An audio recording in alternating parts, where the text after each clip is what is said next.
look how it's disconnected from the spirit. The spirit, we still tell the truth no matter what.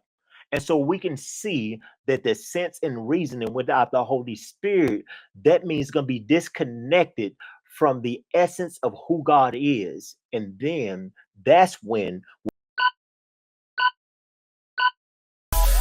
They say what you praying for. Jesus, he's our present hope. Thomas Labian, he said, coming from Romans 8:6, we'll go there, dealing with sense and reasoning without the Holy Spirit. Is that just how the flesh operates, or when we apply logic to everyday things? And see, and I want to bring the point out just about logic, because there have been throughout the century people that has scoffed at logic. And but if you read Paul's, I just want to bring this point out, Thomas. If you read Paul's writings, he was one of the most, and it is believed, one of the most logical thinkers, even after salvation. If we can read the book of Romans and even understand that. So we don't want to make logic and take logic as if it's a bad thing and an enemy, because if, like I said, if it wasn't for Paul's logic in the book of Romans, the book that has changed more people probably that I've read throughout the centuries is the book of Romans once it opened up to them. And it's one of the most logical writings of the New Testament, of any writing. So I just want to bring that point out, Thomas. But Romans 8:6, let's read this. Let's see, 8:6. He says this. Now, the mind of the flesh is death, both now and forever, because it pursues sin. But the mind of the spirit is life and peace, the spiritual well being that comes from walking with God, both now and forever. Was it 8:6? No, the mind of the flesh. Okay. But the mind of the spirit is life and peace, spiritual well being that comes from, and there's one that says sense and reasoning Without the Holy Spirit, I think your Amplified Classic. maybe it's the Amplified Yeah, Classic. I it's think you Amplified use. Classic. It Okay. says, now the mind of the flesh, which is sense and reason without the Holy Spirit. Okay. Yes, that's it right there. And so the mind of, notice it say the mind of is sense and reasoning. I want to bring this point out, without the Holy Spirit. What does that look like? Let's just take in the Holy Spirit. In a good verse and chapter also is Galatians 5. We quote it a lot, but it's a really beautiful scripture verse, has helped tremendously. Galatians 5:22-23 says the work that his presence produce in us. And then they start naming 9 fruit, some even say 8, depends on how you look at love. But it start naming all these fruit. And so when I'm making decisions, even if you see Paul's logic, when he was making decisions, it was not disconnected. His logic was not disconnected from the Holy Spirit. There you go.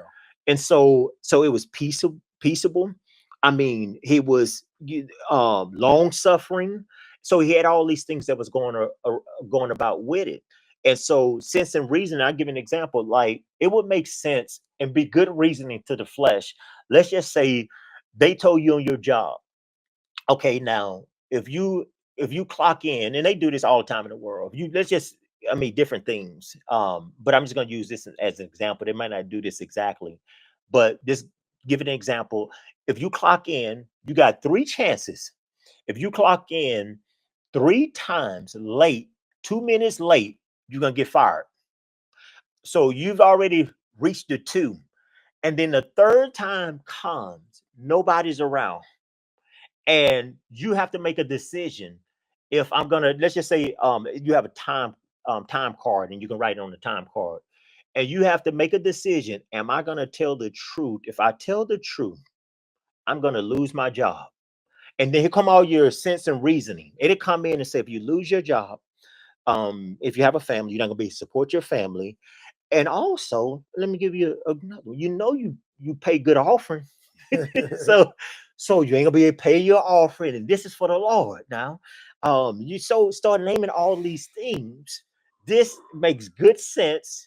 and good reasoning to the flesh. And even to most people, yeah, no, man, you're gonna lose your job, you're gonna lose all this stuff. But look how it's disconnected from the spirit. The spirit, we still tell the truth no matter what.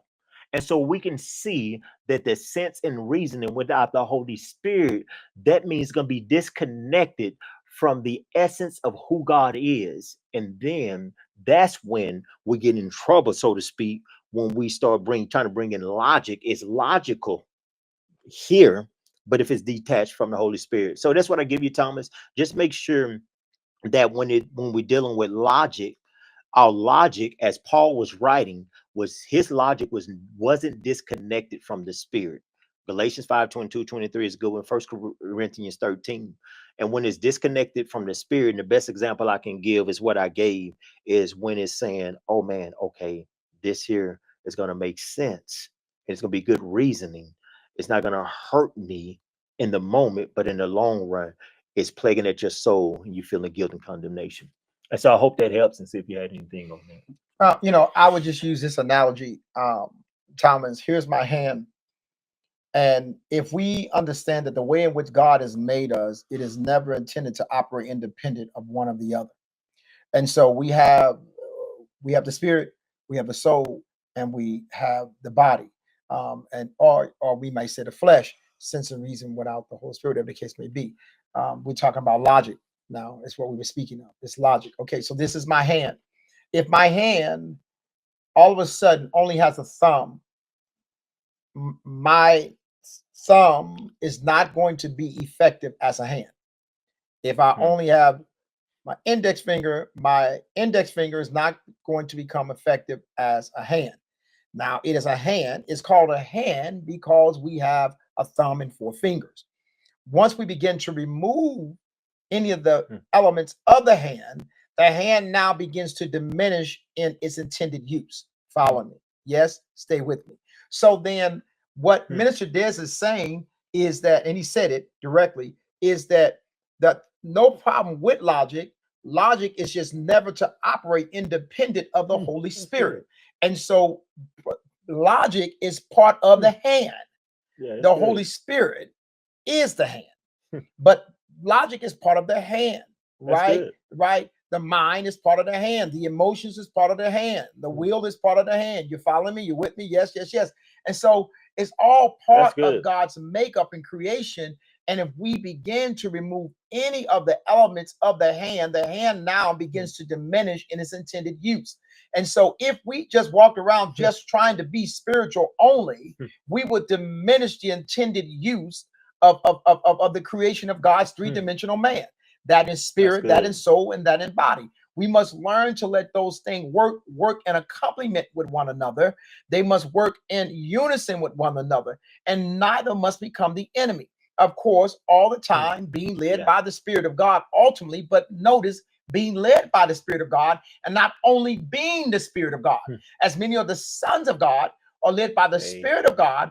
And remember, the sons of God, watch them, they have a spirit, they have a soul, and they have a body. So as long as all these elements are led by the Spirit of God, we have no issue. Not to operate independent of the Holy Spirit, that becomes the obstacle. That's good. They say what you praying for.